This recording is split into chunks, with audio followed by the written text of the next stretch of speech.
কি আপনার মেয়ের জামাই কেমন হবে? আমি আমার মেয়ের জামাই এমন চাই, আমার মেয়ের জন্য যেন সবকিছু করতে পারে, আমার মেয়েকে আলাদা রাখবে, যখন যা চাবে সবকিছু দেবে, এমন কি আমার মেয়ের জন্য সেই ছেলে তার বাপ মা তার ফ্যামিলি সবকিছু ছাইড়ে দেবে। আমি এমন একটা জামাই চাই আমার মেয়ের জন্য। আচ্ছা, আপনার ছেলেকে আপনি যখন বিয়ে দেবেন তখন আপনি আপনার ছেলেকে কি রূপে দেখতে চান? আমার ছেলের যখন বিয়ে হবে, আমার ছেলেকে আমি একটা কথাই বলতে চাই, যে আমার ছেলে যেন তার ভাই বোন গো আমাগো যেন ভালো রাখে।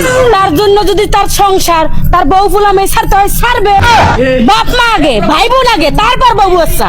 हैं? ये क्या हो गया? ये क्या सुन रहा हूँ मैं? কাকে ব্যাপারটা যেন কেমন হয়ে গেল না? নিজের মেয়ের বেলাও নিজের 16 আনা, আবার নিজের ছেলের বেলাও নিজের 16 আনা, আর সবাই কি বানের জলে ভাসা? আমি ফাইসা গেছি, আমি ফাইসা গেছি, আমি ফাইসা গেছি মাইন